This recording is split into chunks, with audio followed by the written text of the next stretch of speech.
कबाड़ी वाला, कबाड़ी वाला, कबाड़ी वाला, लोहे प्लास्टिक वाला, दद्दी वाला, कबाड़ी वाला। आवाज सुनकर अंदर से सुरभि अपनी भरी हुई कॉपी किताबें इकट्ठा करने लगती है। ये तो कितनी सारी भरी हुई कॉपी किताबें हैं। उसे बेचकर तो पंखा खरीदने के लिए पैसे बन ही जाएंगे और थोड़ी बहुत कंजक के पैसे भी तो इकट्ठे किए, सब मिलाकर नया पंखा आ जाएगा। किताब कॉपियां लेकर सुरभि दौड़ी दौड़ी बाहर आती है। ये लो अंकल, ये कॉपी किताबें ले लो। वैसे इसके कितने बन जाएंगे? 1500 रुपए मिलेंगे ना? कबाड़ी वाला गुस्से से भड़क कर गरीब सुरभि पर गुस्सा उतारने लगता है। ए लड़की, दिन दहाड़े खुली आंखों से सपने देख रही है क्या? 1500 तो क्या, इसके बदले में तुझको 100 भी रुपए ना दूं। ये पकड़ 20 रुपए और चल जा यहाँ से। कबाड़ी वाला 20 रुपए देकर सुरभि को डांट कर भगा देता है। सुरभि मुट्ठी बांधे उम्मीद लगा के अपनी माँ के पास भागी भागी आती है। ये ले मालू बिटिया, बन गई तेरी चोटी। सुरभि आ जाओ, देखो मैंने लाल चाय बनाई है, पेट भरकर रोटी खा लो। अनुपमा चारों को चाय रोटी देती है। चारों पंखे के हवा के लिए बैठ जाती हैं, लेकिन पंखा एकदम धीमे धीमे चल रहा था, जिससे गर्मी से चारों के चेहरे पसीनों में भीगने लगे और मालू रोटी दूर फेंक देती है। मुझको नहीं खाना है चाय रोटी, तुम खुद ही खा लो। अरे पर क्यों नहीं खाना? मालू को तो माँ के हाथों की गरम गरम रोटी और चाय कितनी पसंद है। क्योंकि मुझको गर्मी लग रही है और तुम तो एक नया पंखा खरीद कर भी नहीं लाती। इस छोटे से पंखे में हवा भी नहीं लगती। तुम अच्छी माँ नहीं हो, हमसे प्यार भी नहीं करती हो। मालू की कड़वी बातें सुनकर उस गरीब माँ का दिल टूट जाता है। ये कहानी गरीब अनुपमा की है, जिसकी 5 बेटी दीपा, मालू, सुरभि, गुड़िया, काव्या थी। उसका पति पिछले महीने कैंसर जैसी भयानक बीमारी से लड़ते हुए गुजर गया था, इसलिए जैसे तैसे मजदूरी करके अनुपमा घर का गुजारा चला रही है। काव्या 5 में सबसे समझदार है। वो अपनी गरीब माँ की दुख तकलीफों को समझती है। चुप हो जाओ मालू, माँ से ऐसे बात करते हैं क्या? माँ हमारे लिए कितनी मेहनत करती है, तब जाकर हम रोटी खा पाते हैं। हाँ तो कोई एहसान थोड़ी ना कर रही है। मालू, अपनी माँ को थोड़ा टाइम दे, मैं नया पंखा खरीद कर ले आऊंगी, ठीक है? सच्ची मुच्ची में? हाँ बेटिया, अभी तुम चारों स्कूल जाओ। चारों बच्चियां चिलचिलाती हुई कड़ी धूप में बस्ता लेकर स्कूल निकल जाती हैं। दरअसल उस गरीब माँ ने अपने मकान में छोटा मोटा गैस फैन लगा रखा था, जिससे किसी को भी हवा नहीं लगती थी।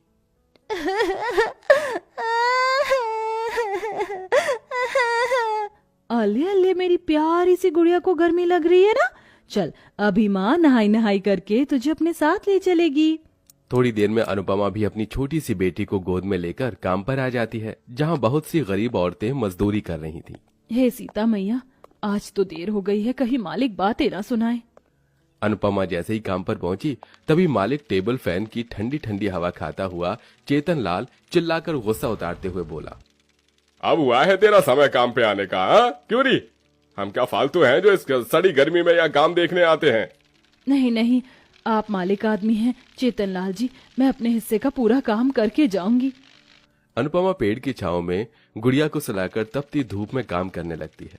तभी चेतन घमंड से बोला, अरे ओ प्रकाशवा, इसको एकदम ढेर सारी ईंट भर कर दो, ताकि इसको धूप में नानी याद आ जाए। ये देर से आने की इसकी सजा है। बेचारी अनुपमा नंगे पैर अंगारों जितनी गर्म जमीन पर ईंट ढोकर घर बनाने में देती उस गरीब माँ का संघर्ष पसीना बनकर उसके सारे शरीर और माथे से टप टप गिर रहा था, और भट्टी में से पक कर निकली ईंट उठाकर रखने से भी उसके हाथ में छाले उठ गए थे। माँ, पता नहीं दोनों हथेलियों में इतनी जलन क्यों हो रही है। हे भगवान, मेरे हाथ में छाले पड़ गए हैं। थक भी गई हूँ, थोड़ी देर बैठकर पसीना सुखा लेती हूँ। ये टेबल पंखा एकदम तूफान के जैसे चल रहा है, कितनी दूर तक हवा कर रहा है, वहां जाकर हवा खा लेती हूँ। गर्मी से बदहाल होकर वो टेबल पंखे की हवा में बैठी ही थी कि तभी चेतन लाल आ जाता है और उसको बैठा पाकर बौखला जाता है। अरे ओ कामचोर, चलो उठ उठ यहाँ से। तू क्या यहाँ स्पेशल आई है जो बैठकर हवा खा रही है? मालिक, एकदम कड़ी धूप, इसलिए बस बैठ गई। जाकर काम कर, वरना 1 रुपया भी नहीं दूंगा। नहीं नहीं, अगर मालिक ने मेरे पैसे काट लिए तो मैं बेटियों के लिए पंखा कहाँ से खरीद पाऊंगी। फिर से उठकर अनुपमा गर्मी में काम करने लगी। इधर दोपहर में चारों भूख से बिलबिलाती घर आईं। चलो जल्दी से तुम सब कपड़े बदल दो, मैं खाना निकालती हूँ। ठीक है काव्या दीदी? पर जैसे ही काव्या रसोई में आई तो वहां बदबू मची हुई थी। कितनी गंदी बदबू आ रही है, जैसे कुछ सड़ गया हो। हे भगवान, ये तो गर्मी से रोटी और सब्जी दोनों खराब हो गई हैं। दीदी जल्दी से खाना लाओ ना, भूख लगी है। सारी रोटी सब्जी में फफूंदी लग गई है, क्या खिलाऊं मैं अपनी छोटी बहनों को। उदास चेहरा लेकर काव्या बाहर आती है, जहां दीपा, मालू और सुरभि खाने के इंतजार में बैठी थी। दीदी तुम खाना नहीं लाई? सारा खाना खराब हो गया है गर्मी से मालू। तो क्या अब हम भूखे रहेंगे? हाँ, अगर हमारे भी घर में फ्रिज होता तो खाना खराब होता ही नहीं। अब तो हम चारों को भूखा रहना पड़ेगा जब तक माँ नहीं आती। सेठ जी, मैंने अपने हिस्से का काम खत्म कर दिया, पैसे दे दीजिए। ये ले, तेरे आज की दिहाड़ी 200 रुपए। सेठ जी, एक बात कहनी थी, मुझे थोड़ा एडवांस दे दीजिए, मुझे अपनी 5 बेटियों के लिए पंखा खरीदना है। इस बात पर चेतन लाल उस गरीब लाचार माँ को बुरी तरह झाड़ता है। अरे मेरे पास क्या हराम के पैसे आ रहे हैं जो एडवांस दूं? चल दफा हो यहाँ से। दिल में बोझ लेकर वो गरीब माँ दिन भर की थकी घर लौटने लगी। तभी रास्ते में एक कबाड़ी की दुकान में वो पंखा देखती है। ये पंखा देखने में तो ठीक ठाक लग रहा है। जरा सुनिए भैया जी, ये छत पंखा 200 में दे दोगे?